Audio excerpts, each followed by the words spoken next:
Olá, pessoal, sejam todos bem-vindos. Mais um GaloCast no ar. Obrigada pela companhia de todos vocês durante todo esse ano. É sempre muito bom saber que vocês estão aí do outro lado, sempre esperando os nossos convidados aqui. Hoje, Mariane Estival. Seja muito bem-vinda, Mariane, advogada e também professora, é isso, da área de Direito. Isso mesmo. A Mariane tem um currículo super bacana aqui, tem uma vasta história aí acadêmica, né, no direito, que a gente vai poder falar durante todo o nosso bate-papo. Deixa eu apresentar aqui, nascida em Anápolis, é isso, casada com a Jordana. 2 filhos, Mariane? 2 filhos, a Duda, de 17, e o Giuseppe, de 3 anos. E você tem 44 anos. 44 anos. A Mariane hoje, ela mora em Anápolis, ela mora em Goiânia, ela mora no Rio de Janeiro, São Paulo, na Itália. Aonde mora, Mariane? Onde demanda o meu conhecimento, eu moro, por exemplo. Estou em Goiânia hoje, trabalho hoje aqui em Goiânia. Amanhã eu trabalho em Goiânia e Anápolis. Sábado eu dou aula o dia todo em Goiânia. Semana que vem estarei em São Paulo. Em janeiro eu trabalho no Rio de Janeiro. E quando demanda o meu trabalho, eu vou para a Itália, fico. Em julho estava na Itália trabalhando. Então é assim, é onde demanda o meu trabalho, o meu conhecimento, é onde eu estou. E essa loucura, foi sempre essa loucura na vida da Mariane? Meu pai sempre gostou dessa loucura? Sempre. Desde novinha, meu pai falava assim, gente, essa menina tem um espírito inquieto, não tem cabimento, mas eu gosto, né, desde sempre, né, e eu gosto de ter essa capacidade de trabalho e essa dinâmica de poder contribuir em vários locais. Uhum. E o direito surgiu na tua vida com que idade? Com que idade que a Mariane olhou e falou, não, é isso que eu quero para mim? Sempre quis ali, eu comecei a fazer meu curso de Direito, terminei meu curso de Direito, minha graduação em Anápolis, né? Uhum. Hoje é a Universidade Evangélica de Goiás. Fiz minha pós-graduação em Direito Público aqui na PUC, Goiás. Fiz meu mestrado em Direito no Centro Universitário de Brasília, que é o CEUB.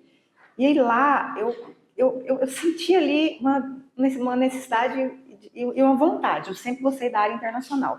E ali tem um doutorado voltado para a área internacional, mas eu queria fazer esse doutorado, acho que a gente chama doutorado de sanduíche.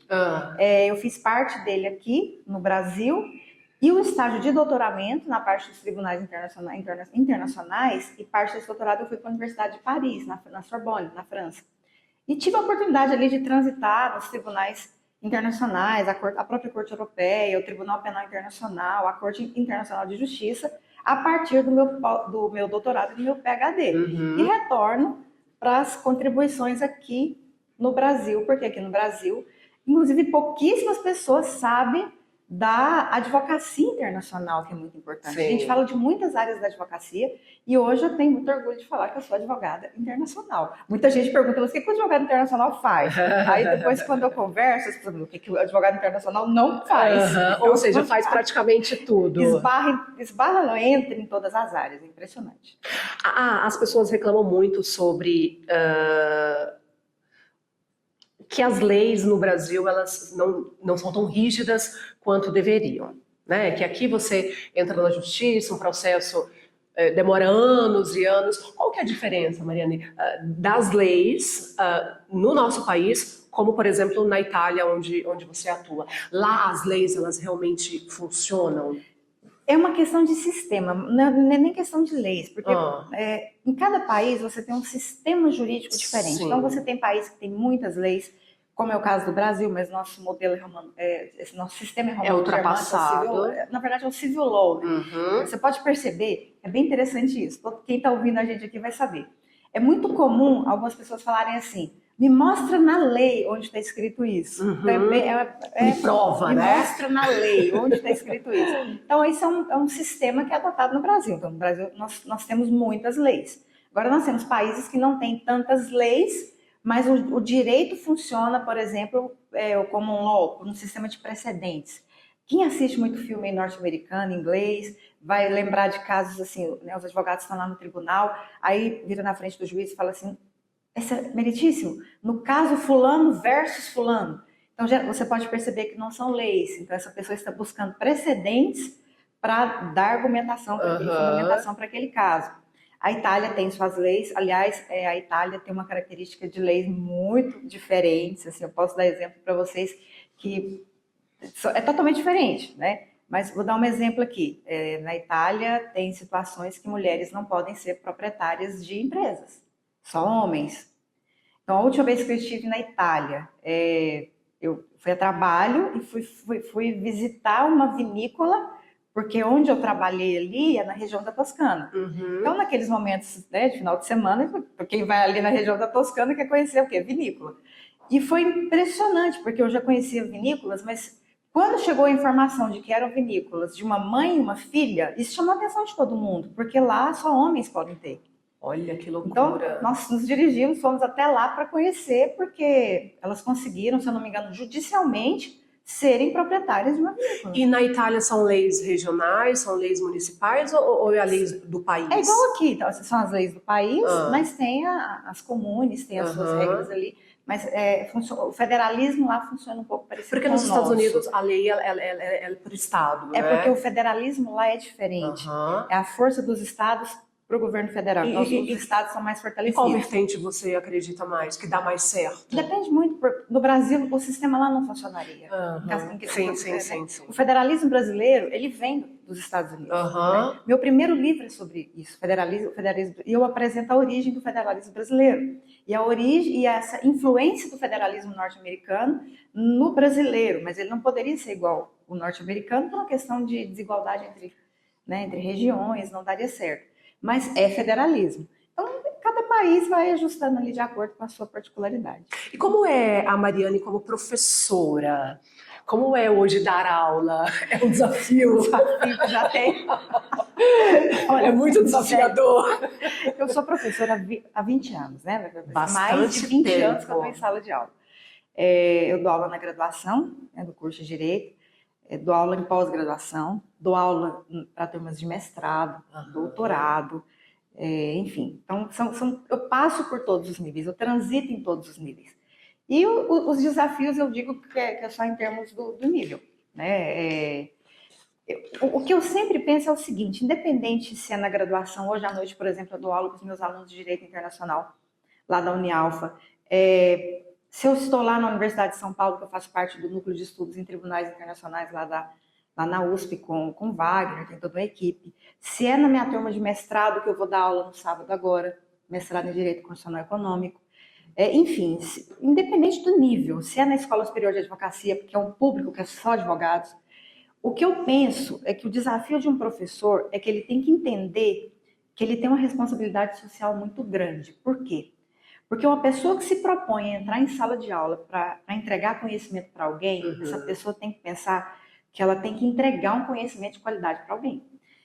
A docência não é bico, a docência é uma carreira.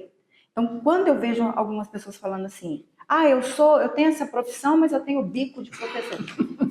Já ouvi falar isso. Não tem cabimento. Porque você tem ali alunos de graduação que estão ansiando por conhecimento. É claro que tem exceções. Você tem ali alunos de mestrado que querem realmente ser mestres naquela área, ou doutores. Você tem noção da responsabilidade que é lecionar para uma pessoa que se propõe a ser doutor naquela área? Então, nós temos que ter um nível de leitura e de estudo e contínuo, não dá para parar. As pessoas falam, Mariane, você já fez pós-doutorado, você quer fazer o terceiro pós-doutorado? Eu falo, e vou fazer enquanto eu tiver força, porque a minha função é ser professora. Então, eu tenho ali uma responsabilidade social de não lançar no mercado de trabalho alguém que vai fazer alguma coisa errada, vai prejudicar a vida de outra pessoa. E é apaixonante dar aula, né? Pelo menos com todos os professores que eu tive o prazer de entrevistar, ou de conhecer, de conversar, é por paixão mesmo. Não, tem que ser. No Brasil tem que ser.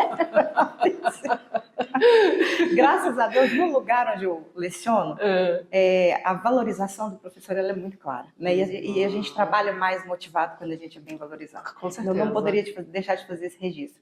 Mas no Brasil, de uma forma geral, o professor precisa ser mais bem valorizado. Né? Principalmente a educação pública. Né? Tem que ter um olhar mais atento aí, porque são pessoas que preparam suas aulas, vão ali e precisam de uma valorização muito boa. Eu sempre defendo a educação, mas volto a dizer, eu amo ser professora. Se você fala, Mariane, até hoje você está ali dando aula, você vai para mais de 20 anos. Eu comecei a dar aula com 23, 24 anos de idade. Eu tinha a idade dos meus alunos quando eu comecei a dar aula. Quando eu entrei na minha primeira sala de aula, o pessoal achou que era trote. Falou, não, essa não é a professora. Era uma menina. Eu tinha 23 anos e foi uma turma de 10º período de um curso de Direito. E eu vi muitas pessoas que eram amigas minhas. O professor, Mari, você tá curtindo a nossa cara. Eu falei, não, gente, já me chamaram para dar aula. Realmente eu vim dar aula. Olha só. E era numa sexta-noite, uma turma de processo civil, e eu falei, cara, como que esse negócio vai rolar? E deu certo, porque deu 10 horas da noite, 10 e tanto. Eu lembro que na época o diretor chegou lá para ver como tinha sido. Ele falou, primeira vez que eu vejo essa turma ficar toda na sexta-feira olhando para você. Você tem alguma capacidade de hipnose. Porque prendeu um aluno na sexta-feira à noite. Décimo período. É muito difícil. É muito difícil. É muito Ele difícil. falou, você tem alguma treta de hipnose aí, alguma capacidade de hipnose, que eu não sei o que você fez com eles. Eu falei, nem ouvi passar. Mas tem algo que você usa que seja da Mariane? Eu acho. Ou é muito natural? É muito natural. Assim, talvez só meus alunos, porque eu não percebo. Poderiam me responder essa pergunta, Sempre que me perguntam assim, como que foi a aula? Eu passo, bom, eu acho que foi boa, né? Acho que a melhor pessoa para falar são os alunos. Graças a Deus, minhas avaliações sempre foram muito boas. Mas o principal que eu vejo é o relacionamento que você tem com o aluno. É aquela linha tênue de mostrar a necessidade de uma responsabilidade e disciplina na sala de aula, mas ao mesmo tempo o respeito mútuo que tem que ter entre os alunos. Então eu não defendo aquele ensino autoritário. Então dessa forma eu vejo que o aluno, na verdade, ele cria uma repulsa em relação ao conteúdo. Então é uma forma, as minhas aulas, só meus alunos para dizerem para você, elas geralmente são muito leves e até assuntos na área internacional que são pesadíssimos, por exemplo, a gente tem que tratar de uma forma muito leve para que aquele conhecimento entre o aluno e desperte o aluno interesse. A vontade de assistir uma aula na sexta-feira. Exatamente.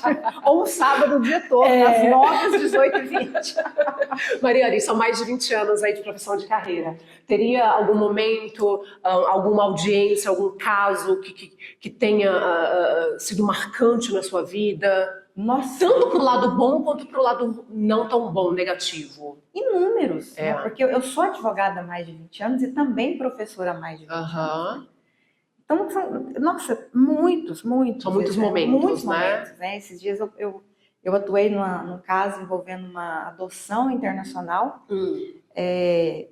Enfim, e na hora um caso, por exemplo, que uma mãe tirou uma criança daqui sem avisar o pai e levou para os Estados Unidos, o pai achando que ia pegar a criança para visitar, a criança já estava nos Estados Unidos, porque ela conheceu alguém num negócio de relacionamento, e levou a menina sem avisar para o pai. Falsificou documento para tirar a menina do Brasil, criança de 3 anos de idade, e quando o pai me procurou, ele já estava sem ver essa criança há mais de um ano. E eu me recordo que eu trabalhei ali na Justiça Federal, porque esse caso é um caso da Advocacia Internacional, chama Subtração Internacional de Crianças, e aí eu atuei ali com a ajuda da Interpol, com a ajuda das embaixadas, da ACAF, da Justiça Federal, e um litígio com audiências aqui nos Estados Unidos, com tradutores, enfim, foi um litígio assim, pesadíssimo, gente. E eu me recordo que numa tarde assim, o pai me mandou uma mensagem falando assim, será que eu vou passar o Natal com a minha filha? E já tinha alguns natais que ele não via a filha. E a gente tentando trazer essa criança para os Estados Unidos. Aí eu com aquela angústia, eu vou fazer de tudo para você passar o Natal com a sua filha. E naquele ano, nós conseguimos trazer a criança. Quando eu entrei em contato com ele, eu falei, você não vai esperar o Natal para passar com a sua filha. Nós vamos conseguir trazer a sua filha agora no mês de novembro. E assim, foi uma vitória mesmo, uma vitória. Eu chorei quando eu recebi a foto dos dois no aeroporto, né? Que a filha chegou no Brasil e ele estava com a filha. Então... Exatamente nesse ponto, Mariane, que eu queria entrar. Com relação às vitórias, se você consegue ser um pouco racional, ou não tem como, você se envolve, você se entrega, porque você vivencia, né? Por exemplo, como essa história que você acabou de citar. É uma relação entre família, pai, filho, mãe. Então, assim, você consegue separar ou não? Você acaba se entregando, vivendo aquilo ali e deixa a emoção rolar mesmo? Nós temos que, em termos de processo, nos afastarmos o máximo do emocional possível para termos a racionalidade de conduzir aquele processo. Sim. Por quê? Porque essas pessoas já nos procuram com as angústias. Então, nós temos que colocar o nosso racional, a nossa segurança, o nosso conhecimento e conduzir. Mas não tem como, no final do dia, quando a gente fecha a porta e entra na nossa casa, ou fecha o escritório, você fica só você chora de alegria. Ou você dá aquela respirada de que raiva! Porque você colocou uma questão muito interessante, né? Processos que demoram, o número excessivo de leis, isso também afeta os advogados. Né? Porque o cliente vem na gente. Mas às vezes a gente está dependendo de um prazo, mas você olha para o judiciário que também está abarrotado, então é uma questão estrutural. Não é só o teu trabalho, né? São outros vários. A gente depende de decisões, posicionamentos do Ministério Público, né? De juízes, de juízas. Sim. Então é uma estrutura muito grande. E às vezes o cliente fica ali, mas cadê? Não sai isso.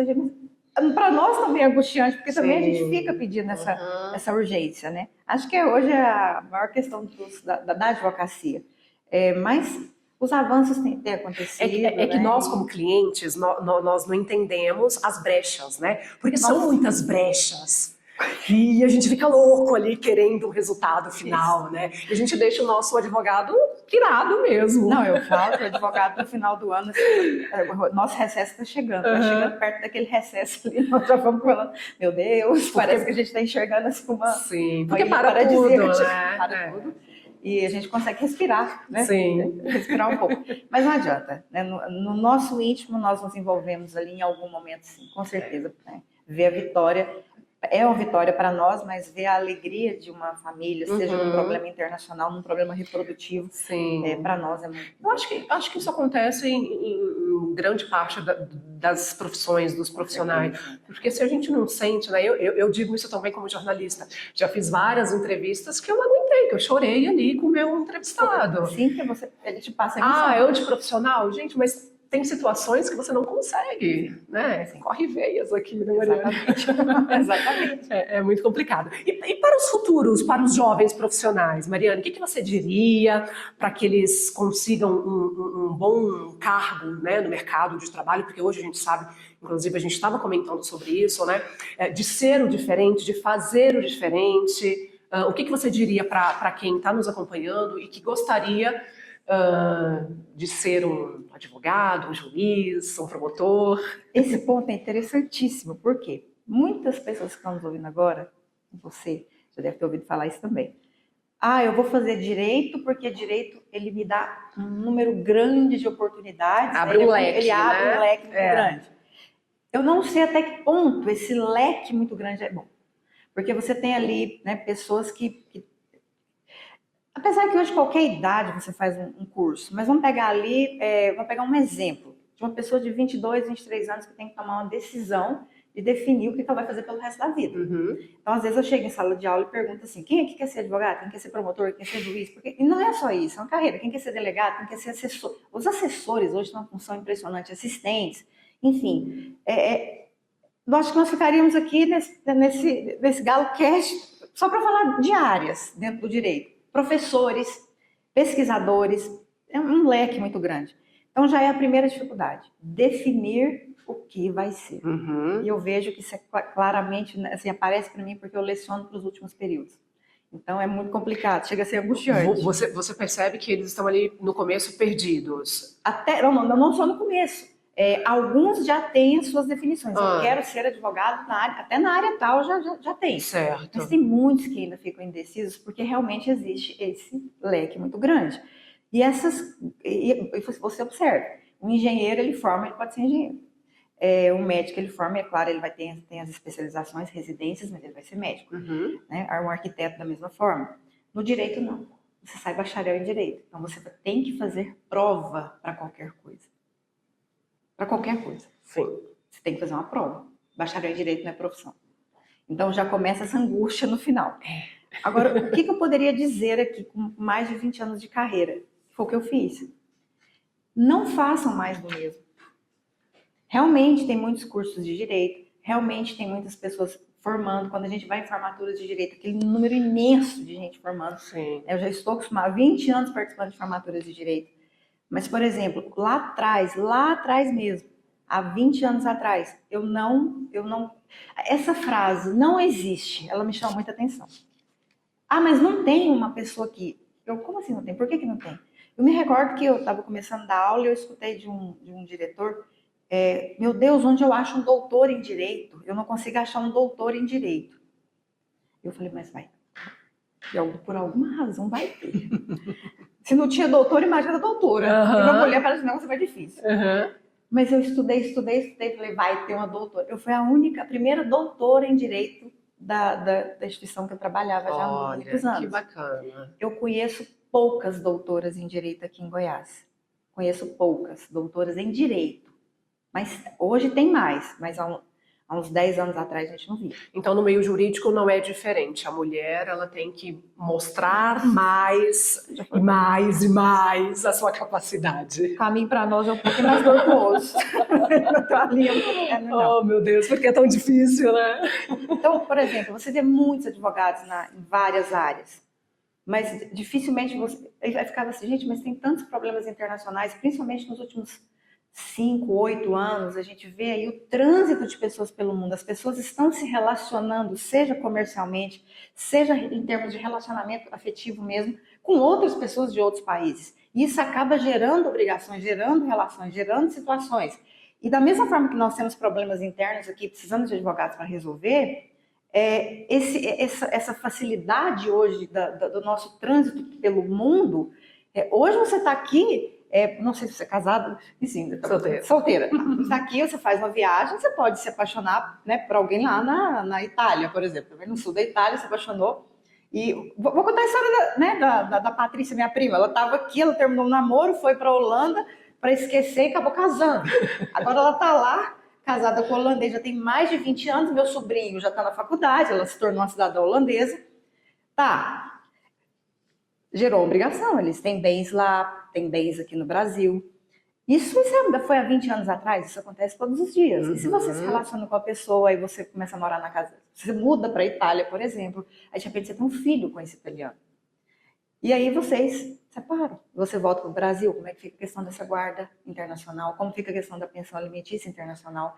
Então, ou então você quer celebrar um contrato com alguém que está em outro país ou com uma empresa, ou então você foi para lá e chegou a trabalhar e tem um contrato de trabalho, você volta.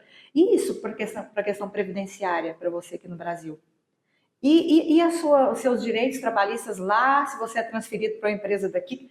Você entendeu o leque de situações que a advocacia internacional pode resolver? E quando eu vi, não, a gente não conhece um advogado internacional, parece que tem um lá em São Paulo. Eu falei, não, mas vai ter. Vamos mexer, agora nós vamos começar a estudar, fazer o doutorado e vai ter. Terminei esse PhD, fui para São Paulo, o que está acontecendo, o que tem que lá não pode ter. Então, fiz as conexões em São Paulo, né, entrei ali e há 3 anos eu tomei posse como a mulher goiana a ter uma cadeira no Conselho Brasileiro de Direito Internacional. Hoje eu sou a única mulher goiana conselheira da Sociedade Brasileira de Direito Internacional. A posse foi lá no Rio de Janeiro, e eu recordo que saiu em vários jornais, e aí eu falei, viu? Goiás tem. E é uma mulher. Uma advocacia na área internacional, tenho uma doutora na área internacional e entrei na Sociedade Brasileira de Direito Internacional. Eu estou sendo mal educada, né? De chamar a Mariane de Mariane. Pode chamar de Mari. Eu acho até estranho quando fala Mariane. Ou é Mari, vou chamar de doutora Mari. Ou doutora Mari, como você se sente? Uma mulher realizada, eu imagino. Eu vivo em constante construção. Eu vou conquistando, agradeço a Deus pelas conquistas e assim, eu tenho que me manter nessas posições. Então, eu não paro para ficar vangloriando, porque para mim eu falo, olha, excelente, eu tomei posse aqui, sou conselheiro da Sociedade Brasileira de Direito Internacional, então é minha função agora gerar mais... Sem dúvida. Mais trabalho de direito internacional para mostrar que Goiás realmente está se sustentando dentro da sociedade brasileira. Lá nós somos pouquíssimos mesmo. A posse foi extremamente restrita. Eu acho que nós tínhamos ali 18 membros do Brasil todo, olha, no máximo. Enfim, acho que umas 8 mulheres, mais ou menos. E isso.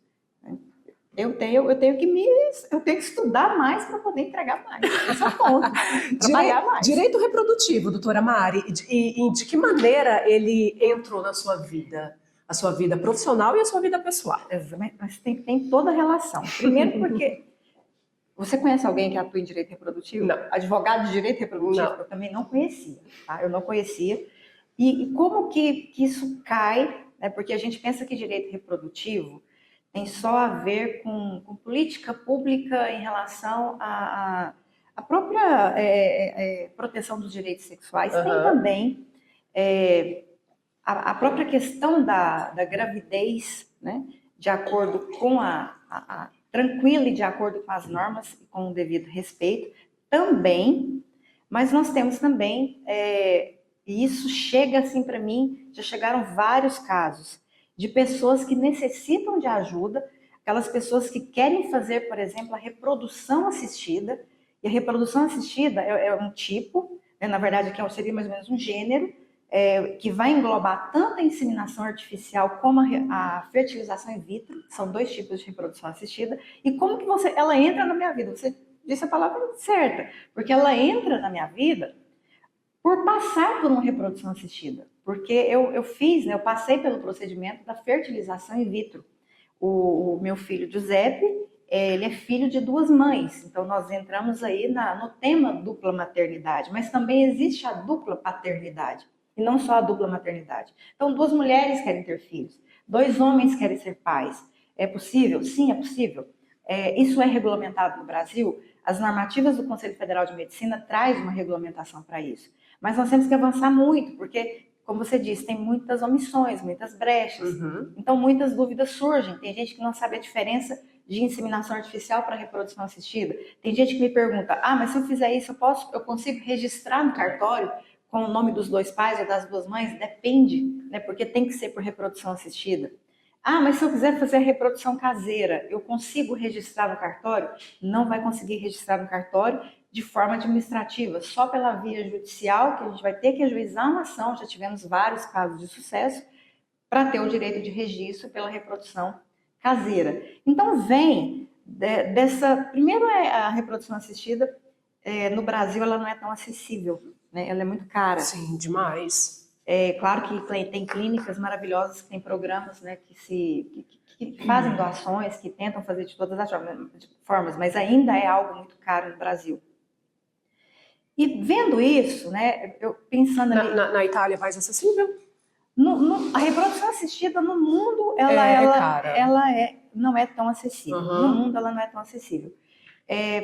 Mas veja bem, eu olhei aquilo e falei, gente, mas aí eu fui estudar fora. A França é um lugar muito interessante para reprodução assistida. Aqui, fazendo cursos e analisando. E na minha própria reprodução assistida com a Jordana, eu falei, vamos tentar deixar um precedente aqui. E eu acho que muitas pessoas que estão nos ouvindo agora vão se lembrar desse caso. O que aconteceu? Conversando com o advogado, que é o Jefferson, a gente trabalhava no meu escritório, surgiu a seguinte dúvida. Gente, o FGTS ele é utilizado para tantas coisas fora daquilo que está previsto em lei, desde que seja de uma forma emergencial, e nós estávamos ali divagando teses jurídicas. Aí um olhou para o outro, por que não? Por que não? Nossa, FGTS para reprodução assistida, meu Deus, é forçação. Eu acho que o juiz... Mas a gente acho que os juízes aqui estão tão acostumados com as nossas teses, acho que, mas mais uma que vai chegar aqui. E aí, como eu tinha baixa reserva ovariana, a minha reprodução assistida ela foi de emergência, porque foi assim, foi o meu óvulo, foi adquirido o sêmen de um banco de sêmen, a fertilização, o Giuseppe foi feito pela FIV, né? Foi o meu óvulo que foi feita a fertilização com material genético que chegou, e ele foi implantado no útero da Jordana, ela gestou. Então, tem ali a genética, tem muita genética envolvida aqui na história. Enfim, essa foi a FIV, a fertilização in vitro. E olha isso. Eu falei, Jefferson do céu, vai ser muito difícil. Jefferson é o advogado especialista em FGTS, e eu ali na área de direito reprodutivo.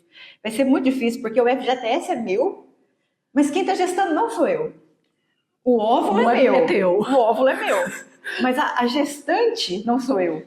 O juiz vai dar um nó na cabeça do juiz. Eu vou até pensar, vamos, trabalhou, fez a ação, colocamos lá. FGTS para fins de reprodução assistida. Quando nós vimos a decisão favorável, Eu falei, não estou acreditando. Sabe quando você lê a decisão? Porque nós já tínhamos até pago, nós até utilizamos para devolver do lugar que nós tiramos, né? Nós fizemos a economia. Quando a decisão saiu, muita coisa já tinha sido paga. E aí o que aconteceu? Eu olhei a decisão, o Jefferson olhou a decisão, e foi o primeiro precedente do Brasil. Foi o primeiro, não tinha nenhuma decisão no Brasil envolvendo a utilização de FGTS para fins de reprodução assistida de emergência. Então, quando eu vi aquilo, o que aconteceu? Todos os canais entraram em contato, TV Anhanguera, Record, SBT, foi entrando em contato, porque isso foi gerando uma... E muita gente começou a procurar. Eu me recordo que quando eu vi, o pessoal da Marie Claire estava entrando em contato, a revista Isto É estava entrando em contato, eles estavam encaminhando essa pauta já para o Fantástico, que estava avaliando a importância desse precedente. Então, foi capa do Jornal Popular, eu me recordo. Então, era assim, e era um final de gestação na pandemia, né? Então, nós não podíamos sair tanto. Eu lembro que a TBC ia lá em casa filmar e mostrava tudo. Eu falei, gente, o Giuseppe já é famoso, ele já é blogueiro, meu Deus, antes de nascer. Ele já é famoso, era câmera em cima o tempo todo. Então, nós temos tudo isso guardado. Então, quem está nos ouvindo agora, aquele caso lá das 2 mulheres que conseguiram FGTS para fins de reprodução assistida. Está aqui, doutora Mari. Você disse que deu uma entrevista na rádio e a gente tocou nesse assunto, o apresentador falou assim, foi você?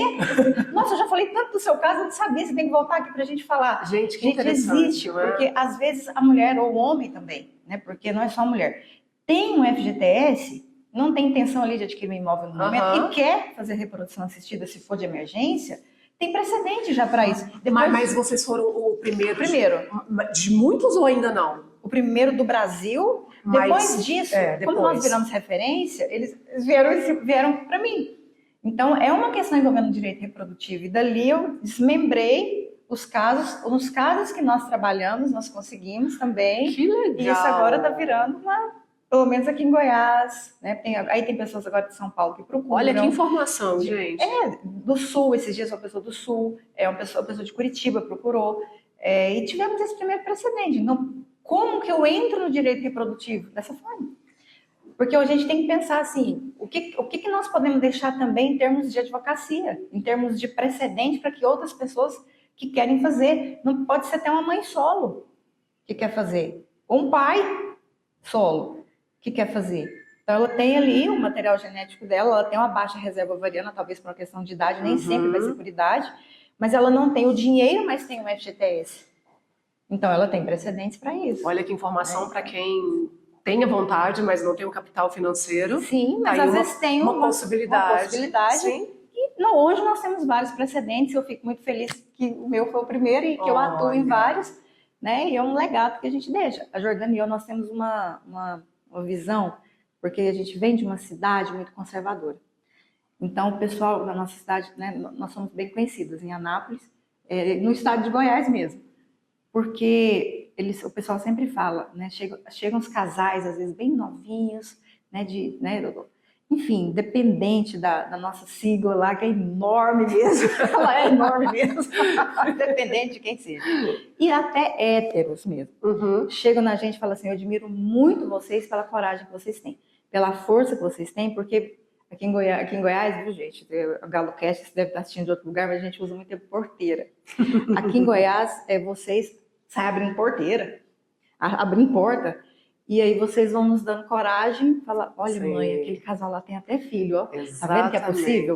Pai, tá vendo? Calma, volta a conversar comigo, tá vendo ali, ó? É possível, elas têm carreira, elas têm filhos, é uma família normal. A Jordana é da área do direito também? A Jordana fez direito, eu falo assim, a Jordana fez, acho que uns 8 cursos, até brinco com ela, qual que é o próximo agora? Brincadeira, ela fez direito. A Jordana, hoje ela é servidora pública, e ela é empresária, então ela gosta também de... Então, essa parceria deu muito certo, né? Muito. Esse relacionamento, essa família, né? Eu falo que para relacionar comigo tem que ter, assim, gente, porque eu não paro em casa. Então, eu tô vendo a hora dela marcar na agenda, vou ser surpreendida na hora que vai ser ela. Nossa, e olha que privilégio, hoje você conseguiu um tempo na agenda de estar aqui conosco, hein? Mas é o que eu sempre tento fazer, pessoal, como você consegue? tentando gerenciar o máximo possível do tempo.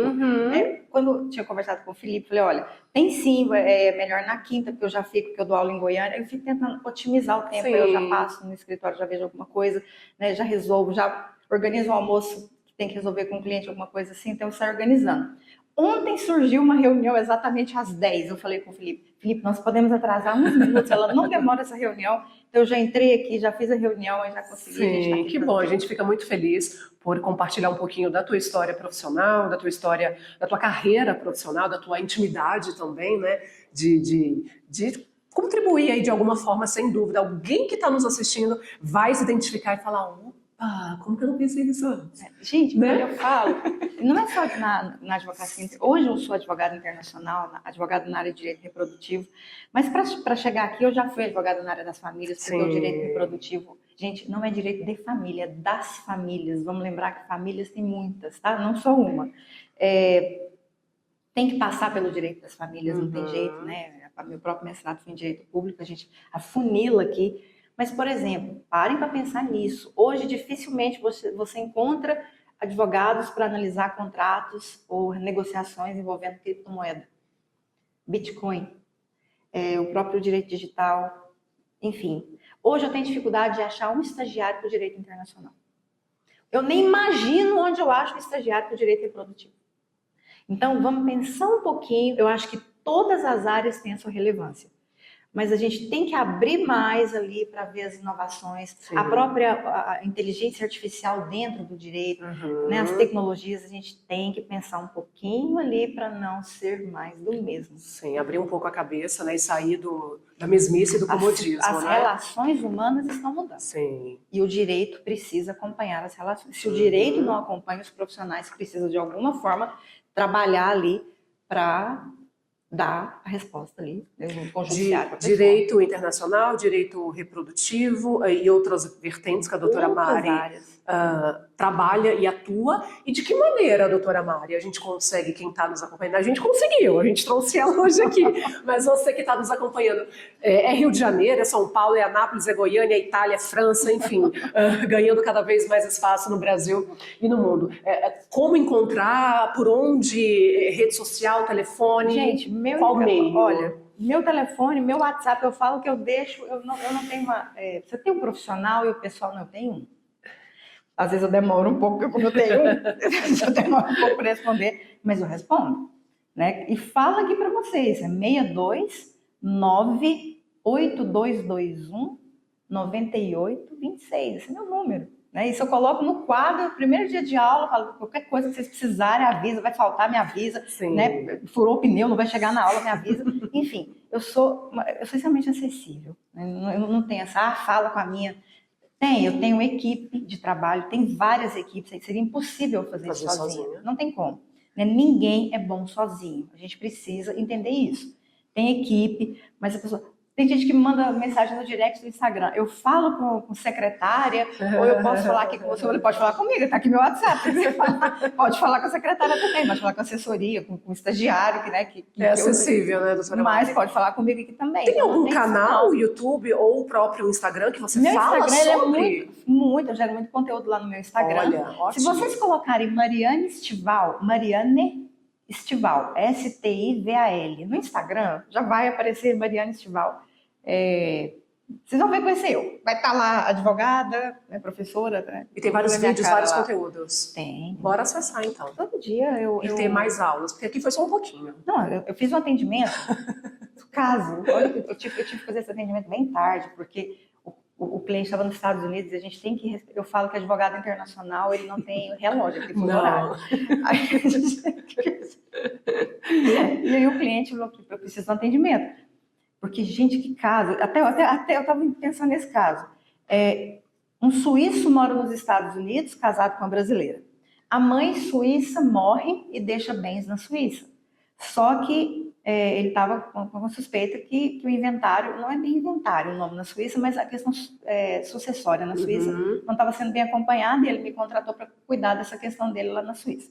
E aí, do nada, aparece um testamento em alemão de 24 páginas, que eu tive que fazer a tradução para entender bem a função desse testamento, desse processo.